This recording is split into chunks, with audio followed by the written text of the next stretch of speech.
അവിടെ ദുഃഖം.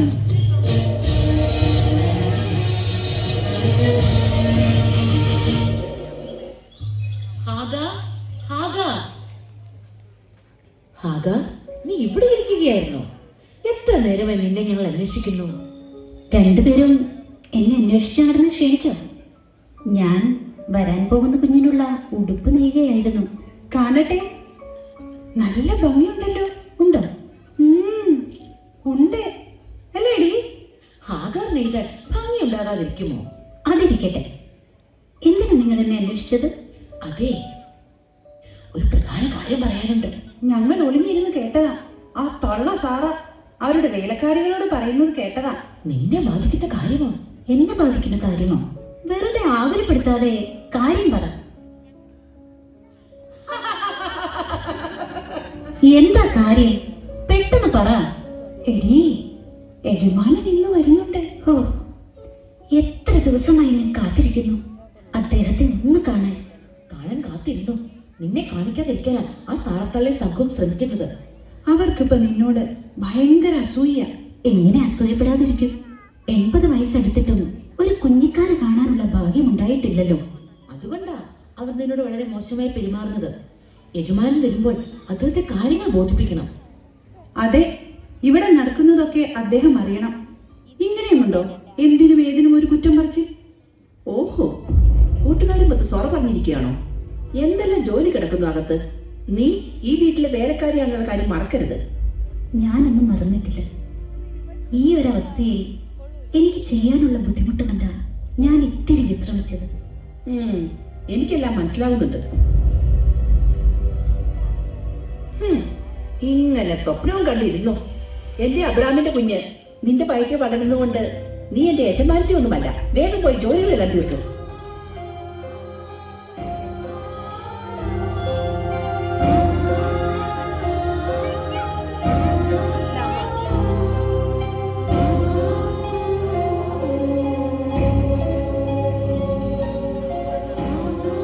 നന്നായി. ഹോ, എന്തൊരു അഹങ്കാരമാ അവൾക്കിപ്പോ. അതെ അതെ, ഒരു ജോലിയും ചെയ്യില്ല. എല്ലാ പണിയുമായി ചിങ്കുടികൾ എടുത്തു കൊടുക്കും. കണ്ടില്ലേ, യജമാനത്തിയെ പോലെയാ നടപ്പ്. കൂടെ എപ്പോഴും 2 പേരും. കാണാനൊന്നുമില്ല. കുഞ്ഞു വന്നു കഴിയുമ്പോൾ യജമാനത്തി തന്നെയാവും. എന്ന് പറഞ്ഞ നമ്മുടെ ഈ യജമാനത്തി പുറത്താകുമെന്ന്. നിർത്ത്, എനിക്കൊരു അബദ്ധം പറ്റി. ഞാൻ തന്നെയാ അബ്രാമിനെ നിർബന്ധിച്ച് അവളുടെ കൂടെ അയച്ചത്. ഒരു കുഞ്ഞിക്കാല് കാണാനുള്ള ആഗ്രഹം കൊണ്ട്. അല്ലെങ്കിലും പ്രസവിക്കാത്ത സ്ത്രീകൾക്ക് ഈ കാനാൻ ദേശത്ത് ഒരു വിലയുമില്ല. കാനാൻ ദേശത്തെന്നല്ല, ഈ ഭൂമിയിൽ ഒരു വിലയുമില്ല. ശപിക്കപ്പെട്ടവർക്ക് കുട്ടികളുണ്ടാകാത്തതെന്ന ഒരു സംസാരം. ഞാൻ എന്റെ സർവശക്തനായ ദൈവത്തോട് പ്രാർത്ഥിക്കും. അവൻ കരുണയുള്ളവനാണ്. അവൻ എന്നെ കൈവടികയില്ല. എന്റെ ദുഃഖം കാണുന്ന എന്റെ ദൈവം എന്നെ കൈവടികയില്ല.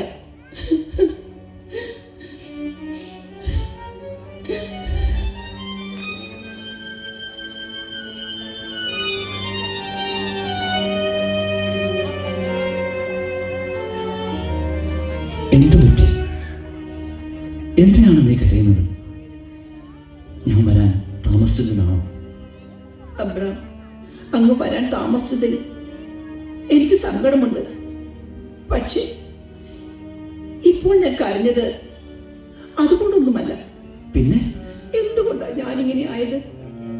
എന്തുകൊണ്ടാ എനിക്ക് കുട്ടികൾ ഉണ്ടാവാത്തത്? നമ്മുടെ പരിചാരകർ പറയുക, ശപിക്കപ്പെട്ടവർക്ക് കുട്ടികൾ ഉണ്ടാകാത്തതെന്ന്. അങ്ങനെയൊന്നുമില്ല സാർ. കുട്ടികളില്ലെങ്കിൽ എന്താ? നീയാണ് എൻ്റെ എല്ലാം. നീയില്ലെങ്കിൽ ഞാനില്ല. വെറുതെ ഭംഗി വാക്കുകൾ പറയണ്ട. ആ ഹാഗർ ഗർഭിണിയായതിനു ശേഷം നിങ്ങൾക്ക് എന്നോട് തീരെ താല്പര്യമില്ല. എപ്പോൾ നോക്കിയാൽ നിങ്ങൾ അവൾക്കൊപ്പമാ. എന്തിനാ നീ എന്നെ ഇങ്ങനെ വേദനിപ്പിക്കുന്നത്? അവൾ ഗർഭിണിയല്ലേ? നീ പറഞ്ഞിട്ടല്ലേ ഞാൻ അതിന് മുൻകൈ എടുത്തത്. ഈ സമയത്ത് അവൾ എന്റെ സാമീപ്യം കൂടുതൽ ആഗ്രഹിക്കും. ഞാനത് നൽകണ്ടേ? എന്നെ മറന്നൊന്നും അവൾക്ക് നൽകണ്ട. അവൾ നമ്മുടെ പഴയ വേലക്കാരിയെ പോലെ അല്ല, എന്റെ യജമാനത്തിയെ പോലെ എന്നോട് പെരുമാറുന്നത്. ഒരു ജോലിയും ചെയ്യില്ല. ഏത് സമയവും സ്വപ്നം കണ്ട് ഉടുപ്പ് തുന്നി നടക്കുക. എന്നോട് തർക്കോത്തരം പറയാൻ വരെ അവൾ വളർന്നു. ഓ എന്റെ ദൈവമേ, മഹാ അപരാധമോ? വയ്യ, എനിക്കിത് സഹിക്കാൻ വയ്യ. ഞാൻ തകർന്നു പോകുന്നു. സാറ, എന്താ ഇത്? കരയരുത്. ഞാൻ പറയുന്നതൊന്ന് കേൾക്കൂ. ഞാൻ വരാൻ താമസിച്ചതിന്റെ കാരണം നിനക്കറിയണ്ടേ? ഞാനിന്ന് ദൈവത്തിന്റെ സ്വരം കേട്ടു. അവൻ എനിക്ക് പ്രത്യക്ഷപ്പെട്ടു. എന്നിട്ട് അബ്രാം എന്ന എന്റെ പേര് മാറ്റി അബ്രാഹാം എന്നാക്കി എന്ന് പറഞ്ഞു. ഇത് ഇപ്പൊ ഇത്ര വലിയ കാര്യം തീർന്നില്ല. ഇനിമേൽ നീ അനവധി ജനതകളുടെ പിതാവായിരിക്കുമെന്നും പറഞ്ഞു. ഞാൻ പോലും ഇതുവരെ ഒന്ന് പ്രസവിച്ചിട്ടില്ല. പിന്നെ അനവധി ജനതകൾക്ക് പിതാവ്. വയസ്സാണെ 90 അടുത്തായി. എന്തേലും പറഞ്ഞോ? നീ സന്താനപുഷ്ടിയുള്ളവനാകും.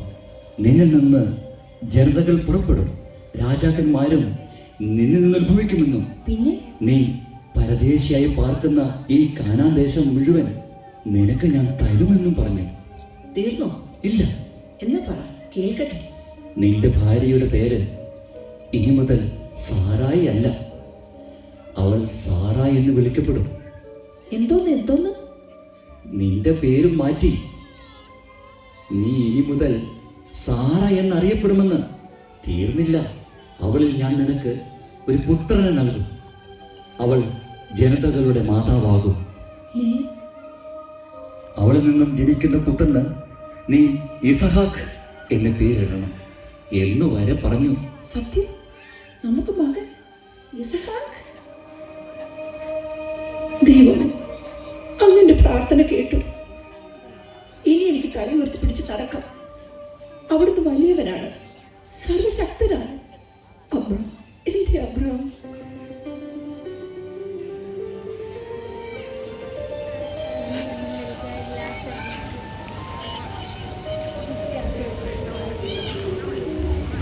വർഷങ്ങൾ കടന്നുപോയി. ഹാഗാറിന്റെ പുത്രനായ ഇസ്മായേലിന് 13 വയസ്സ് കഴിഞ്ഞപ്പോൾ സാറ ഒരു ആൺകുഞ്ഞിന് ജന്മം നൽകി. അവൻ ഇസഹാക്ക് എന്ന് വിളിക്കപ്പെട്ടു. എങ്കിലും സാറായും ഹാഗാറും തമ്മിലുള്ള ശത്രുത ദിവസം തോറും കൂടി വന്നതേയുള്ളൂ. തുടർന്ന് കാണുക.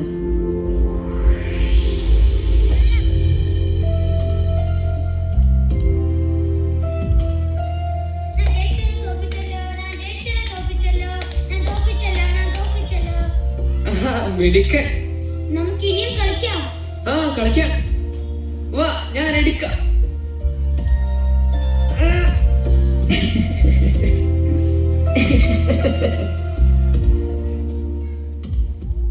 നീ എന്താണ് ചെയ്യുന്നത്? എന്റെ കുട്ടിയെ കൊല്ലാൻ നോക്കുകയാണോ? അത് കൊള്ളാം. ഇസ്മായിൽ അവന്റെ അനുജന്റെ കൂടെ കളിക്കുന്നതിന് കൊല്ലാൻ പോകുവാണെന്ന് പറയുന്നത് കഷ്ടമാണ്. എനിക്ക് ഇവനെ അറിയാം. ഒന്നുമില്ലെങ്കിലും ഇവനിത്രയും പ്രായമായില്ലേ?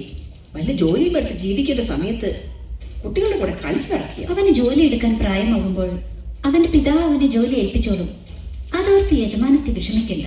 കുറെ നാളായി ഞാനത് സഹിക്കുന്നു. അവൻ എന്ത് ചെയ്താലും അതെല്ലാം കുറ്റം. അതെടി, മരുഭൂമിയിൽ വെച്ച കർത്താവിന്റെ ദൂതൻ ഇവനെ കുറിച്ച് എന്താ പറഞ്ഞത്? ഇവനൊരു കാട്ടു കഴുതിയായിരിക്കുമെന്നും ഇവന്റെ കൈ എല്ലാവർക്കും എതിരായി ഉയരുമെന്നും പറഞ്ഞത് ഓർമ്മയില്ലേ? ആയിക്കോട്ടെ, എന്റെ മകൻ കാട്ടുകഴുത ആയിക്കോട്ടെ. ദൂതൻ അതുമാത്രമല്ല പറഞ്ഞത്. അവൻ 12 രാജാക്കന്മാർക്ക് പിതാവായിരിക്കുമെന്നും വലിയൊരു ജനതയാകുമെന്നും പറഞ്ഞിട്ടുണ്ട്. പിന്നെ 12 രാജാക്കന്മാർക്ക് പിതാവേ? ഇതൊക്കെ നീ വല്ല വിവരമില്ലാത്തവരോട് പോയി പറയണം. അവരോട് തന്നെ ഞാനീ പറയുന്നു.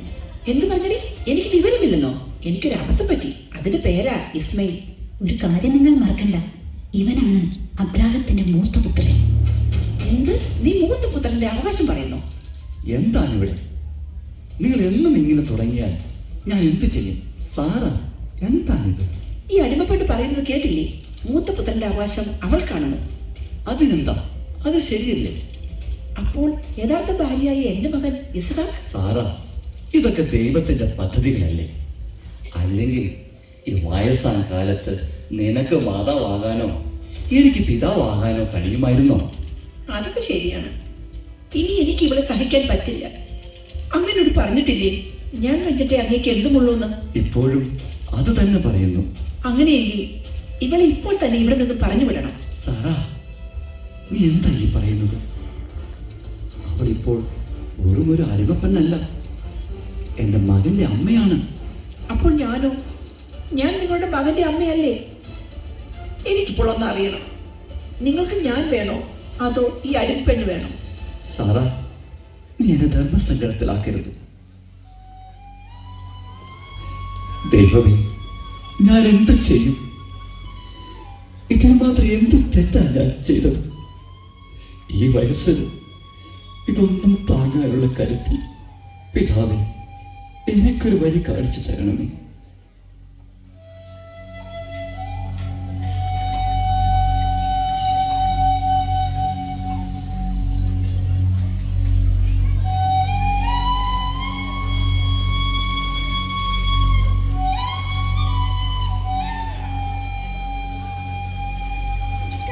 ഹാഗർ, നീ എന്നോട് പൊറുക്കണം. ഇതുവരെ സംഭവിച്ചതൊക്കെ ദൈവനിശ്ചയമായതുപോലെ ഇതും ദൈവനിശ്ചയമാണെന്ന് കരുതണം. ഇതിൽ നിനക്കുള്ള അപ്പവും വെള്ളവുമുണ്ട്. ഇത് സ്വീകരിച്ച് ഇസ്മായിലിനെ കൂട്ടി നീ ഇവിടെ നിന്ന് പോകണം.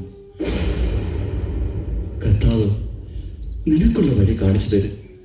എന്നോട് പൊറുക്കണം.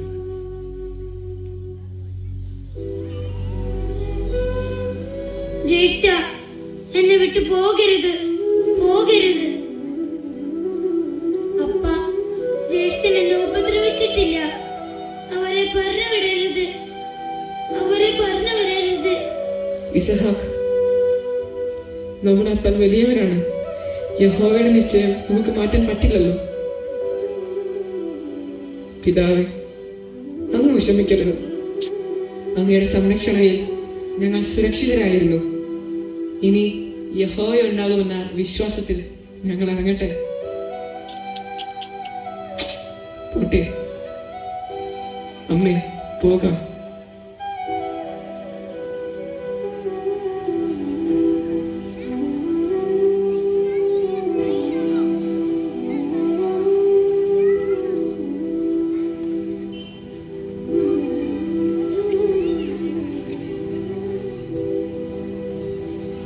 അടിമപ്പെണ്ണിനെയും കുട്ടിയെയും കുറിച്ച് നീ ക്ലേശിക്കേണ്ട. അവനും നിന്റെ മകനാണല്ലോ. അവരെ ഞാൻ സംരക്ഷിക്കും. നീ സാറയെയും ഇസഹാക്കിനെയും സംരക്ഷിക്കും. കാരണം ഇസഹാക്കിലൂടെയാണ് നിന്റെ സന്തതികൾ അറിയപ്പെടുക.